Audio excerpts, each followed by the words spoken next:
మంచి ఒక యాక్టర్గా మీరు ఆల్రెడీ ప్రూవ్డ్. అది కాకుండా మీలో ఇంటర్నల్గా ఉన్న ఒక లక్షణం ఏమిటి?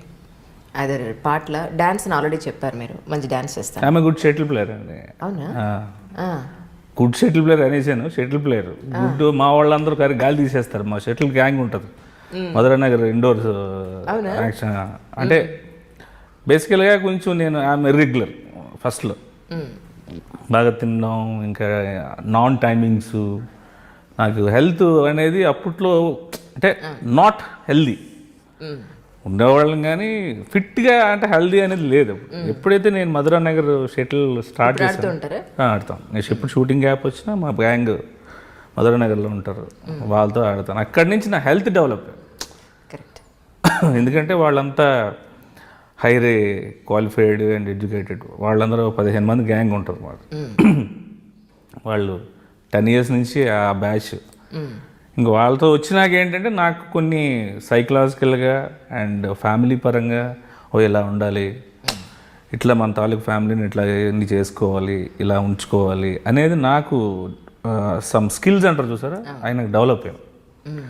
సినిమా వాళ్ళంటే ఏదో అలా ఉండడం కాదు, ఇంట్లో ఫ్యామిలీకి మాత్రం ఇవి ఉండాలి, ఈ పర్టికులర్గా ఇట్లా ఉండాలి, వాళ్ళకి కావాల్సింది ఇచ్చేసేయాలి అనేది నాకు వాళ్ళని చూసినాక నాకు వాళ్ళంతా పద్ధతి రావడం, ఆ షటిల్ ఆడడం, మళ్ళీ ఎవరి జాబ్స్ కాళ్ళు వెళ్ళిపోవడం, మళ్ళీ ఒక సండే అయ్యేసరికి అందరం కలిసి షటిల్ అంతా 10:30కి అయిపోయినాక 10:30కి మరి గాంధీ గారు అని ఉంటారు, ఆయన పెద్ద ఆయన. అందరం తలకు 100 రూపాయలు వేసి రాఘవేంద్ర టిఫిన్ సెంటర్కి వెళ్ళి అన్లిమిటెడ్ టిఫిన్ ఎవరైతే అంతైనా తినచ్చు. సరదాగా అందరం కూర్చొని మాట్లాడుకుని అందరం కలిసి సెల్ఫీ దిగేసి ఆ రోజు పోస్ట్ చేసుకుంటే ఈ వీక్ అయిపోయింది. అట్లాగా నా లైఫ్ని అట్లాగే నేను మౌల్డ్ చేసుకున్నాను. అంటే చిరంజీవి గారి సినిమా ఆ తర్వాత మళ్ళీ ఏమీ యాక్ట్ చేయడానికి అవకాశం రాలేదండి చిరంజీవి? ఆయన చేయలేదు కదా, మళ్ళీ 150 ఫిల్మే చేశారు. ఆ తర్వాత ఆయన ఆయనతో పాటు నేను డూప్ చేశాను మగధీరకి. ఓకే, అది ఇంకా పెద్ద అదృష్టం. అప్పుడు రాజమౌళి గారు మార్నింగ్, మేము రాత్రి 3 వరకు ప్రభాస్ గారి ఇంట్లో వాలీబాల్ ఆడేస్తాం. నైట్ వాలీబాల్ ఆడతారు అందరం, బ్యాచ్ అంతా వాలీబాల్ ఆడి 3 అయిపోయింది. ఇంటికి వచ్చి పడుకుంటే ఎక్కడ ఉన్నాం అన్నారు. సార్ ఇప్పుడు మీ చిరంజీవి గారు డూపే వాళ్ళు చేస్తావా ఏంటి సార్, ఇప్పుడు వచ్చేస్తాను సార్, నల్లిబుల్లో షూటింగ్లో అర్జెంట్గా రా అన్నారు. మేడం గారు అప్పుడు ఆయనకి వేసే డ్రెస్ నన్ను డ్రెస్ వేసుకొని కూర్చొని కొన్ని డూప్ షాట్స్ అని నేను చేశా. నాది ఆయనది ఒకటే డ్రెస్. ఇంక చిరంజీవి గారు వస్తే ఇక్కడ నుంచి జంపు, సేమ్ డ్రెస్లో ఆయన ముందు ఎలా కనిపిస్తాం. అలాగే రవితేజ్ గారితో కూడా కొంత జర్నీ చేశారు మీరు. నాకు రాజమౌళి గారు అనేవారు రియల్ ఆర్టిస్ట్. కెమెరా ముందు కెమెరాలో ఒకేలా ఉండేవాడు real artist. That is Ravitej.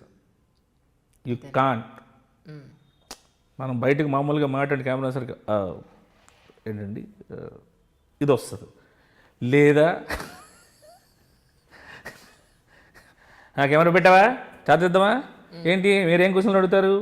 ఈ జనరేషన్ ఆయన అలాగే మాట్లాడతారు, అలాగే క్యారెక్టరైజేషన్ ఉంటుంది. అది కష్టం.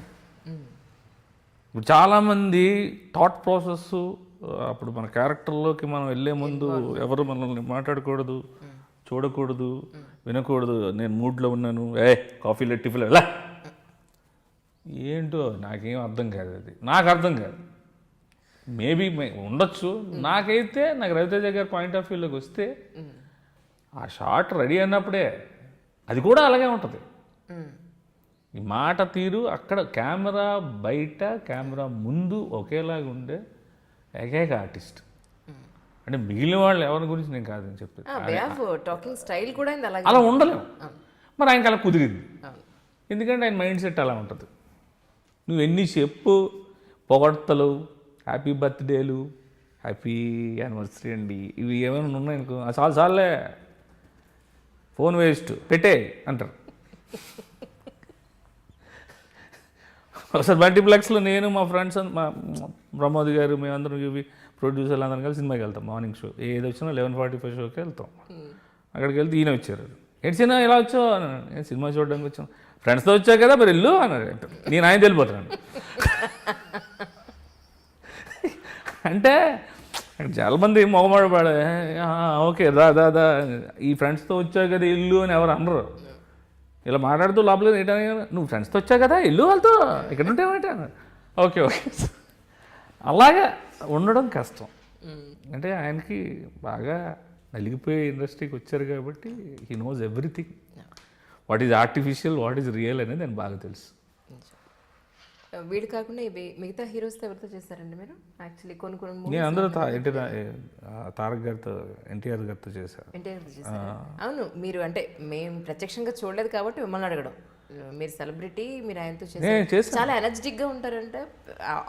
అసలు ఆయనకి మీరు ఫ్రేమ్లో చూసింది బయట వేరు.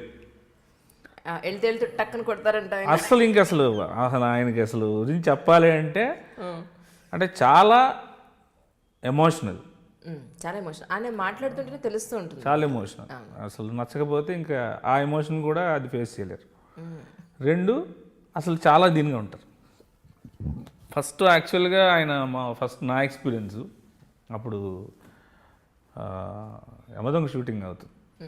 మా వైఫ్ అప్పుడు తలకోనలో షూటింగ్. అంటే తలకోనలో మీకు షూటింగ్ అంటే ఒక ప్లేస్ ఉంటుంది ఇలాగ పిల్లర్లాగా, అక్కడికి ఎక్కితేనే సిగ్నల్ వస్తుంది.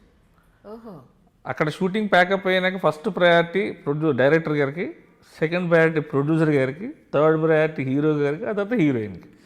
వీళ్ళు వెళ్ళి అక్కడికి వెళ్ళి ఫోన్లు చేసి వచ్చేయాలి, ఇంకంతే. తర్వాత నీకు ఫోన్లు ఉండదు. సో అలాంటి ప్లేస్ మా వైఫ్కి అబార్షన్ జరిగింది అండి.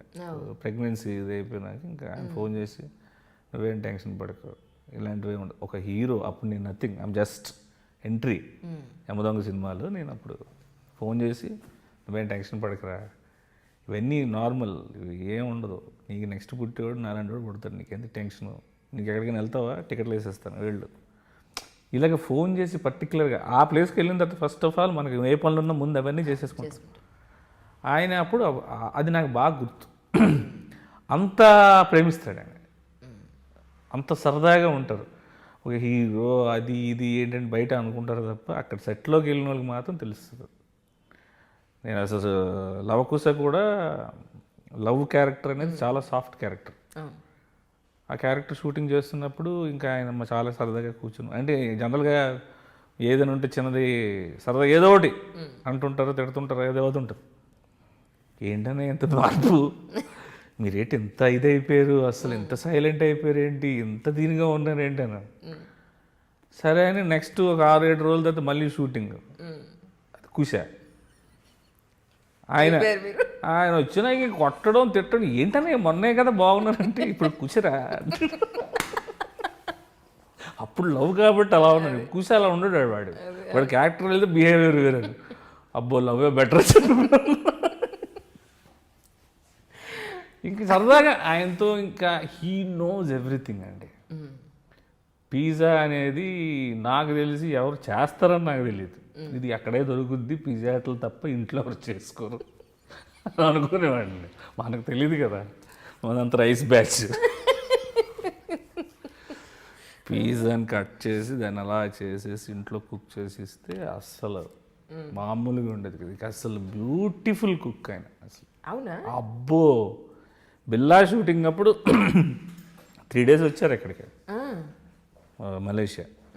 వచ్చి అక్కడ ఈ టమాటాలు ఉంటాయి కదా, 4 టమాటాలు, మనకి సర్వీస్ అపార్ట్మెంట్లో ఏమి ఇస్తాడు, ఎలక్ట్రానిక్ స్టవ్, ఒక 4 స్పూన్లు, 4 కత్తి, ఏమి ఇస్తాడు. ఒక్కొక్క దానికి మామూలు మినిమం రిక్వైర్మెంట్స్ ఇస్తారు. వాటితో పాటు నెయ్యి వేసి టమాటా పచ్చడి, పచ్చి పచ్చడి చేస్తే, ఇంక మలేషియాలో టమాటా పచ్చి పచ్చడి, వేడి రైస్, నెయ్యి వేసుకుని తింటే ఏముంటుంది, యూనిట్ సార్. అంత మంచి కుక్ ఆయన. ఇంకా మదర్ కూడా ఇంకా అసలు ఆ వెరైటీస్ నేను చూసేవాడిని కాదు. పైనాపిల్ కర్రీ ఏంటి,